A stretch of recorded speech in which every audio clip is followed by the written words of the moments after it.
ang Panginoon, dakilain ang kanyang ngalan. Purihin siya ay awitan, at papurihan magpakailanman.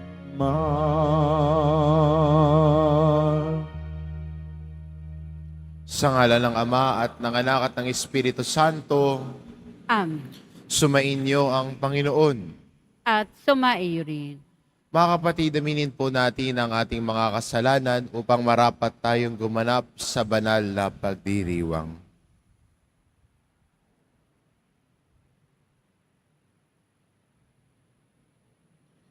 Inaamin ko Sa makapangyarihang Diyos at sa inyo mga kapatid, na luba ako nagkasala sa isip, sa salita, sa gawa at sa aking pagkukulang. Kaya isinasamo ko sa mahal na Birheng Maria, sa lahat ng mga anghel at mga banal, at sa inyo mga kapatid, na ako'y ipanalangin sa Panginoong ating Diyos. kaawaan tayo ng makapangyarihan Diyos, patawarin tayo sa ating mga kasalanan, at patubayan tayo sa buhay na walang hanggan. Amen. Panginoon, kaawaan mo kami. Panginoon, kaawaan mo kami. Kristo, kaawaan mo kami. Kristo, kaawaan mo kami. Panginoon, kaawaan mo kami. Panginoon, kaawaan mo kami. Manalangin tayo.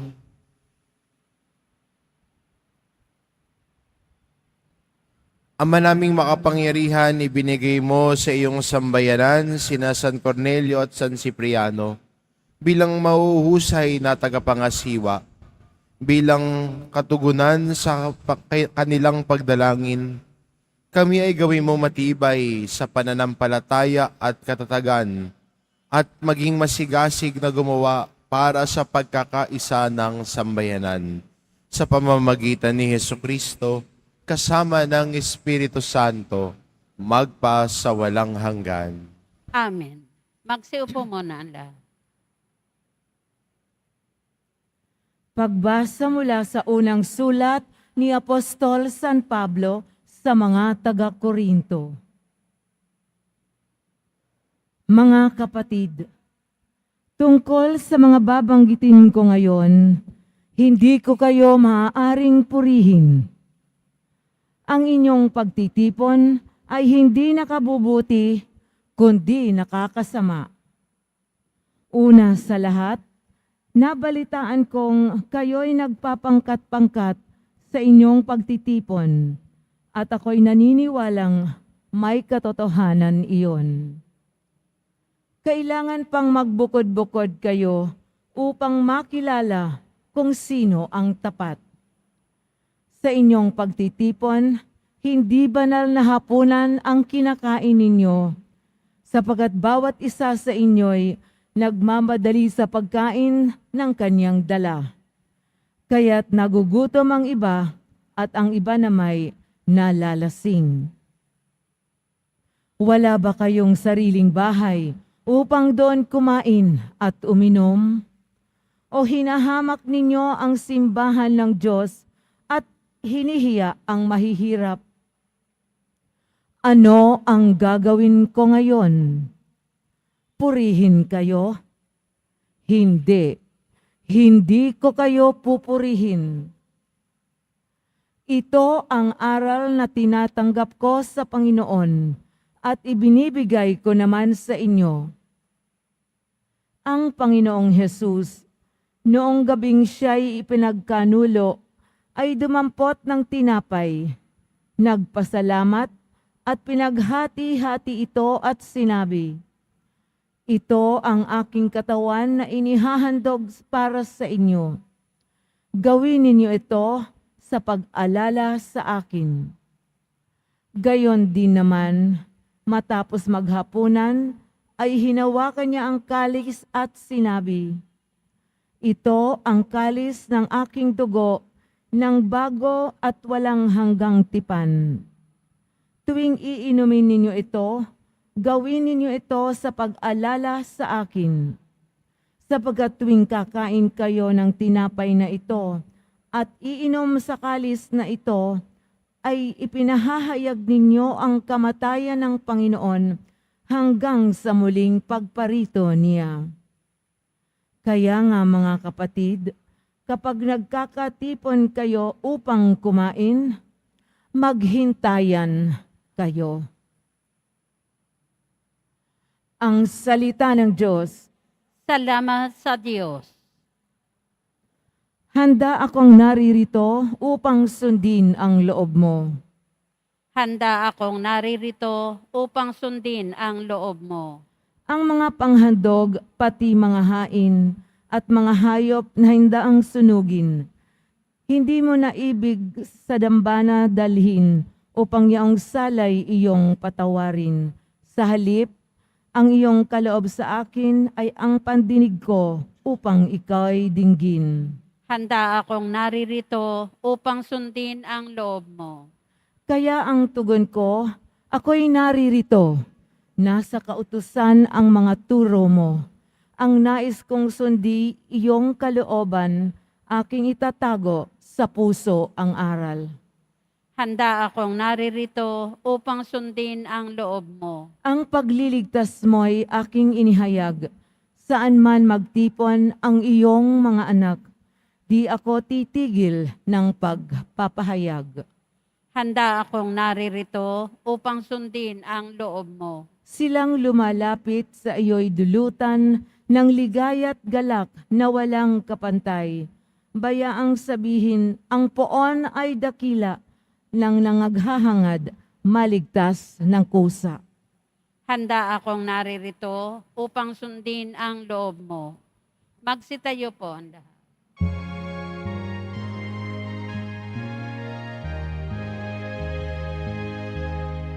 Alleluia,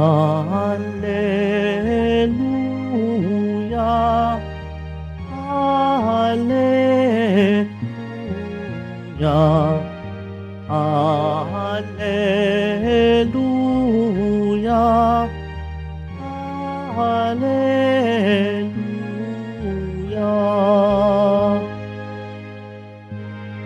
Kay laki ng pagmamahal ng Diyos sa sanlibutan, kaya't anak niya'y binigay.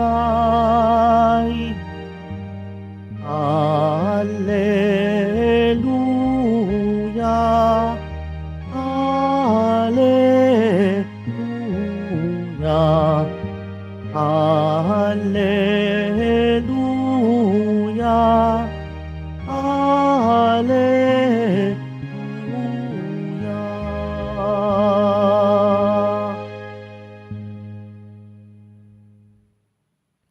Sumainyo ang Panginoon.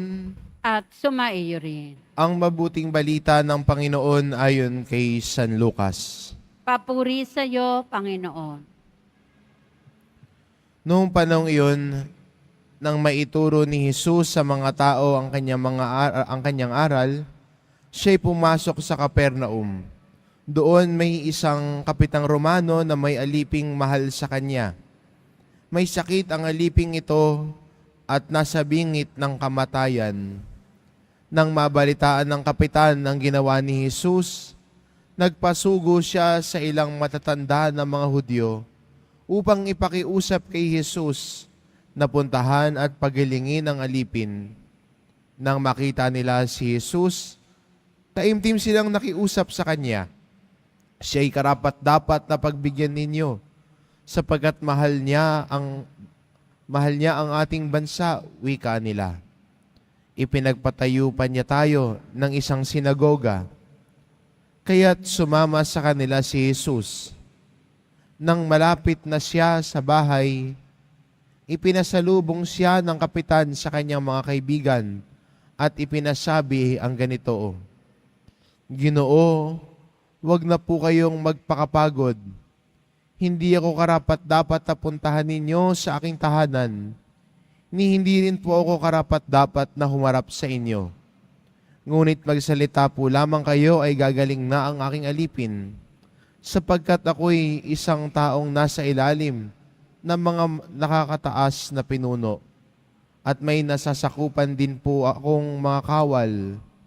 Kung sabihin ko sa isa, humayo ka, siya'y humayo. At sa iba, halika, at siya'y lumalapit. At sa aking alipin, gawin mo ito. Ito'y ginagawa niya. Namangha si Jesus nang marinig ito at humarap sa makapal na taong sumusunod sa kanya. Sinabi niya, kahit sa Israel ay hindi ako nakakita ng ganito kalaking pananalig. Pagbalik sa bahay, naharat na ng mga sinugo na magaling na ang alipin.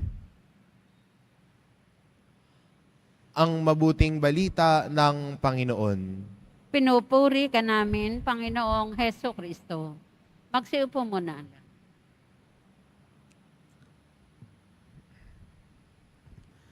Bakit ho namangha si Jesus doon sa kapitan ng Romano at nasabi niya sa mga taong sumusunod sa kanya na wala siyang nakitang ganito kalaking pananalig kahit sa buong Israel? Sapagkat yung pananalig natin ay ang pinag-uugatan ay ang pagiging mapagpakumbaba. At ang taong nagmarunong magpakumbaba ay may ugali na marunong magpasalamat. Alam niya na iyong pinagkakaloob sa kanya at sa harap ng Panginoon ay wala siya. Wala siyang may pagmamalaki, wala siyang may pagmamataas. Dahil alam niyang hindi siya karapat-dapat. Pero dahil ang Diyos ay lubos na nagmamahal, lubos na kumakalinga, bagamat hindi tayo karapat-dapat, ay minamahal pa rin niya tayo. Bagamat hindi tayo karapat-dapat, ang Diyos ay ginagabayan tayo.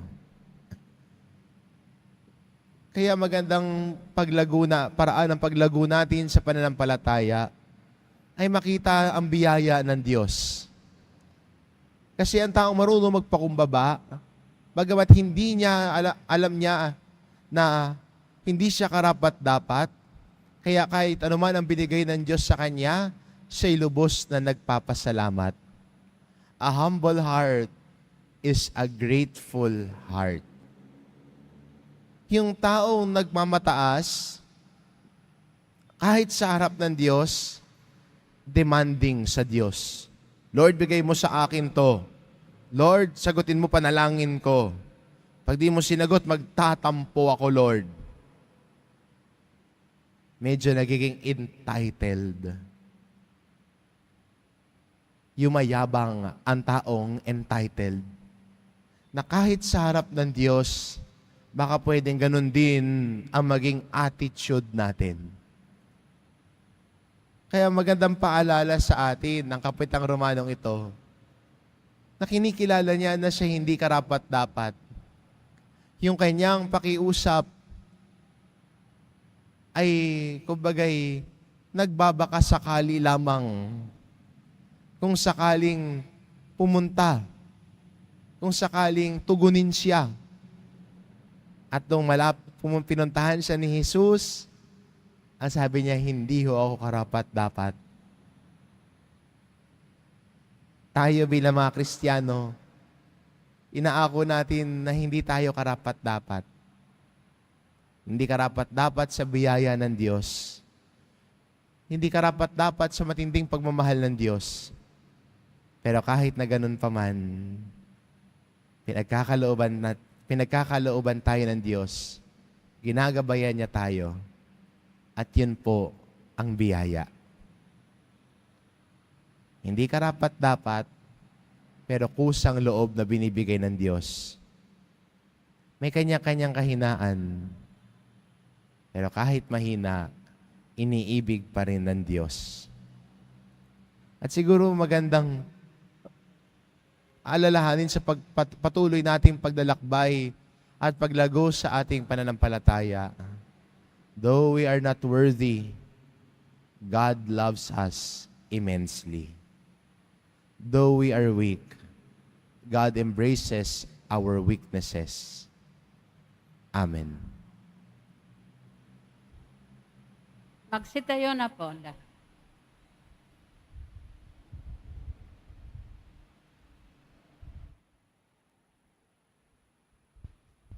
Minamahal ko mga kapatid, may pananampalatayang kasing tatag ng sa senturyon. Lumapit tayo sa Panginoon at manalig para sa pangangailangan ng simbahan at ng sandaigdigan. Ang ating itugon, Panginoon, basbasan mo kaming mga hindi karapat-dapat. Panginoon, basbasan mo kaming mga hindi karapat-dapat.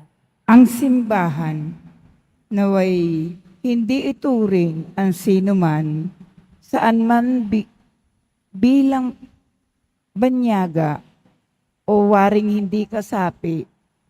Manalangin tayo. Panginoon, basbasan mo kaming mga hindi karapat-dapat. Yaong mga namumuno sa ating buhay sibil, naway ituring ang bawat tao ng may katarungan at pagkakapantay-pantay. Manalangin tayo. Panginoon, basbasan mo kaming mga hindi karapat-dapat. Ang mga taong kakaiba sa atin sa paniniwala, lahi o pinaglakhan, naway matutuhan nila nating unawain at tanggapin. Manalangin tayo. Panginoon, basbasan mo kaming mga hindi karapat-dapat. Ang mga matatanda, mga nalulumbay, at mga may sakit, naway tumanggap ng kasiyahan ng pag-ibig ng Diyos sa kanilang paghihirap. Manalangin tayo. Panginoon, basbasan mo kaming mga hindi karapat-dapat. Ang ating mga yumaong kapatid, naway tanggapin sa kaharian ng buhay na walang hanggan. Manalangin tayo. Panginoon, basbasan mo kaming mga hindi karapat-dapat. Ama ng lahat ng tao, tinanggap ng iyong anak ang pananampalataya ng senturyon na lumapit sa kanya ng may pagtitiwala at pagpapakumbaba. Ipakita mo sa amin ang iyong kagandahang loob. Ngayong nananalig kami sa iyo sa pamamagitan ni Kristong aming Panginoon. Amen. Magsiupo muna ang lahat.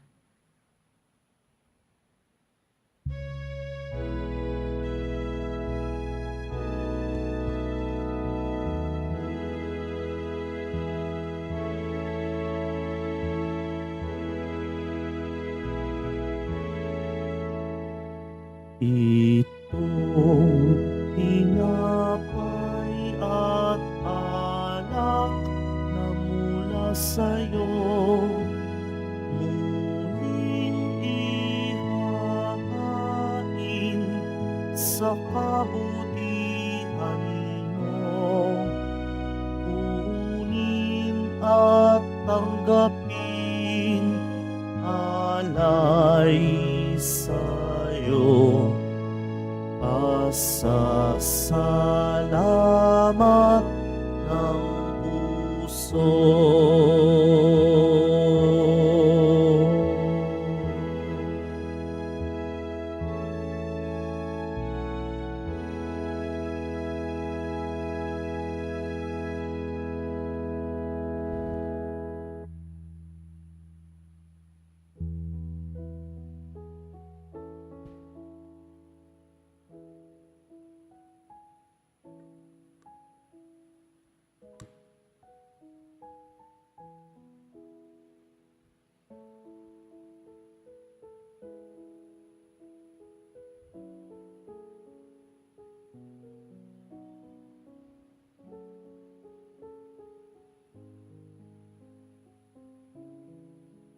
Magsitayo na po ang lahat.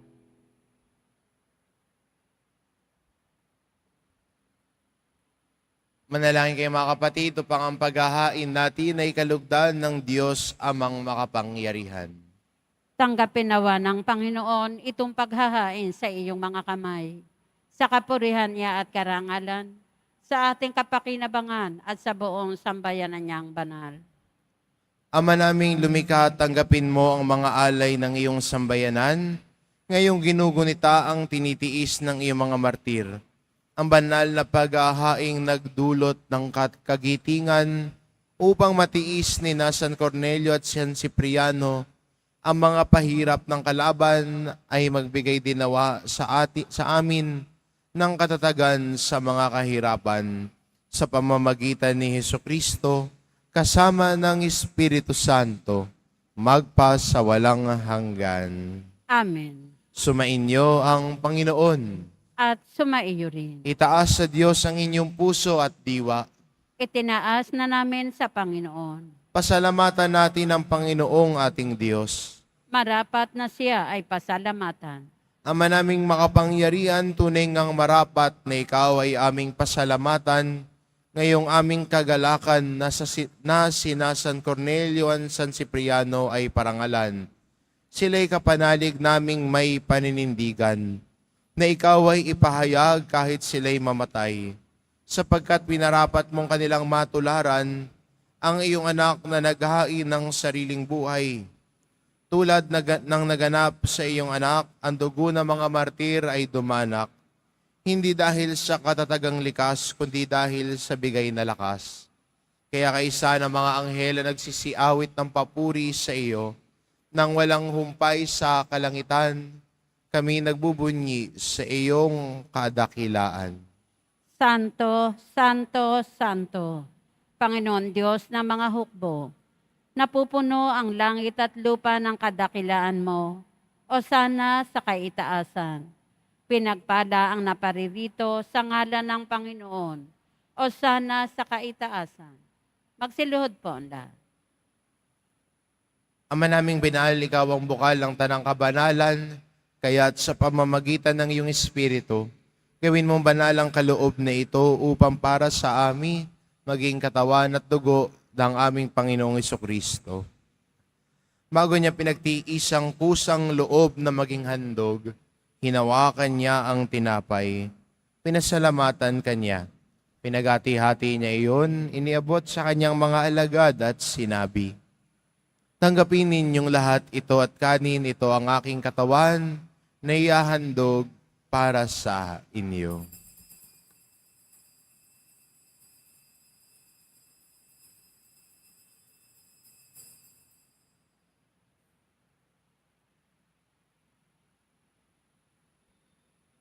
Gayun din naman na matapos ang hapunan, hinawakan niya ang kalis. Muli kanyang pinasalamatan. Iniabot niya ang kalis sa kanyang mga alagad at sinabi, tanggapin ninyong lahat ito at inumin. Ito ang kalis ng aking dugo, ng bago't walang hanggang tipan. Ang aking dugo na ibubuhos para sa inyo at para sa lahat, sa ikapagpapatawad ng mga kasalanan. Gawin ninyo ito sa pag-alala sa akin.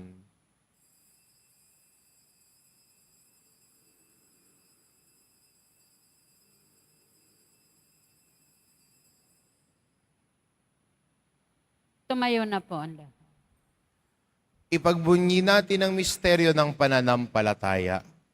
Si Kristo'y namatay, si Kristo'y nabuhay, si Kristo'y babalik sa wakas ng panahon. Ama, ginagawa namin ngayon ang pag-alala sa pagkamatay at muling pagkabuhay ng iyong anak, kaya't inaalay namin sa iyo ang tinapay na nagbibigay buhay at ang kalis na nagkakaloob ng kaligtasan. Kami nagpapasalamat dahil kami iyong minarapat na tumayo sa harap mo para maglingkod sa iyo. Isinasamo namin kaming magsasalo-salo sa katawan at dugo ni Kristo ay mabuklod sa pagkakaisa sa pamamagitan ng Espiritu Santo. Ama, lingapin mo ang iyong simbahang laganap sa buong daigdig. Puspusin mo kami sa pag-ibig. Kaisa ni Francisco na aming Papa at ni Jose na aming Obispo at ng Tanang Kaparian. Alalahanin mo rin ang mga kapatid naming nahimlay na may pag-asang sila'y muling mabubuhay, gayon din ang lahat ng mga pumanaw. Kaawaan mo sila at patuloyin sa iyong kaliwanagan. Kaawaan mo at pagindapatin kaming lahat na makasalo sa iyong buhay na walang wakas.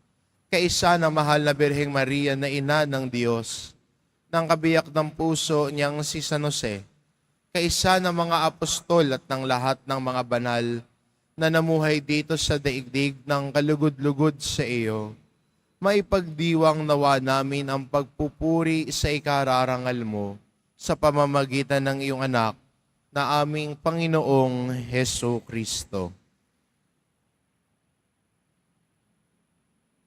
Sa pamamagitan ni Kristo, kasama niya at sa Kanya, ang lahat ng parangal at papuri ay sa iyo, Diyos amang makapangyarihan, kasama ng Espiritu Santo, magpa sa walang hanggan. Amen. Sa tagubilin ng mga nakagagaling na utos at turo ni Jesus na Panginoon natin at Diyos, ipahayag po natin ng lakas loob. Ama namin, sumasalangit ka. Sambahin ang ngalan mo. Mapasa amin ang kaharian mo. Sundin ang loob mo dito sa lupa para nang sa langit. Bigyan mo kami ngayon ng aming kakanin sa araw-araw. At patawarin mo kami sa aming mga sala, para ng pagpapatawad namin sa nagkakasala sa amin.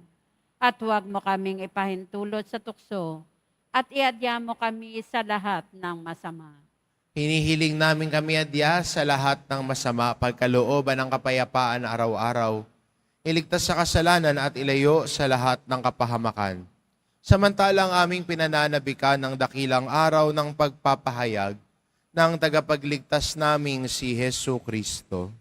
Sapagkat iyo ang kaharian at ang kapangyarihan at ang kapurihan magpakailanman. Amen. Panginoong Kristo, sinabi mo sa iyo mga apostol, kapayapaan ang iniiwan ko sa inyo.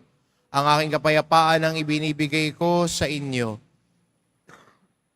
Tungayan mo ang aming pananampalataya at huwag ang aming pagkakasala. Pagkalooban mo kami ng kapayapaan at pagkakaisa ayon sa iyong kalooban, kasama ng Espiritu Santo, magpa sa walang hanggan. Amen. Ang kapayapaan ng Panginoon ay laging sumainyo. At sumaiyo rin. Magbigayan kayo ng kapayapaan sa isa't isa.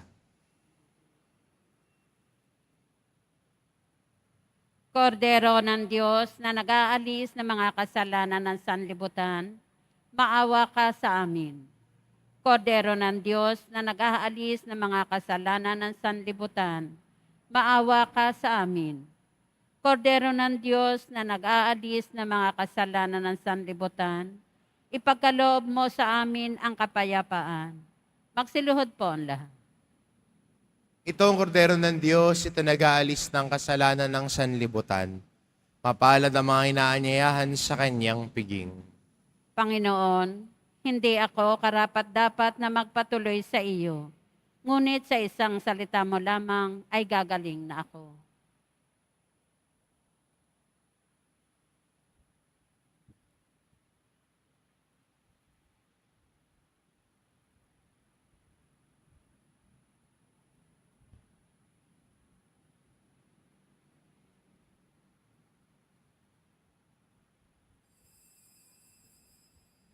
Para sa lahat na tatanggap ng banal na komunyon, sasagot po tayo ng amen, pagkasabi ng pari o ng lay minister ng katawan ni Kristo. At isubo agad sa bibig bago umalis sa harapan ng pari o lay minister. Sumunod po tayo.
Ama naming mapagmahal, ngayong amin ang napagsaluhan ang ahing nagbibigay buhay.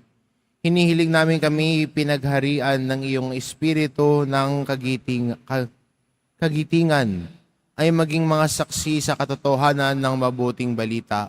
Ayon sa halimbawang ipinakita ni na San Cornelio at San Cipriano sa pamamagitan ni Hesukristo kasama ng Espiritu Santo, magpa sa walang hanggan. Amen.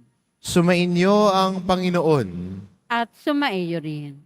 Mahal na pong Hesus Nazareno, inihayag mo sa pamamagitan ng krus ang walang maliw na pag-ibig ng Diyos sa sangkatauhan. Pakinggan mo ang kahilingan ng iyong angka na nagsusumamo sa iyo. Makamtanawa nila ang iyong katugunan at tanggapin ang kasagutan na may utang na loob na tinatanaw. Basbasan din po ninyo ang mga may daladala nilang imahin at dasalan. Sa pamamagitan ng bendisyon na ito, naway maalala nila ang mga pangako nila noon sa binyag, na ikaw ang kanilang iibigin at paglilingkuran, bilang Panginoon magpa sa walang hanggan. Amen. At pagpalain kayo ng ating mapagmahal na Diyos, ang Ama, at ang Anak, at ang Espiritu Santo. Amen. Umayo kayo, taglay ang kapayapaan ng poong Hesus Nazareno. Salamat sa Diyos.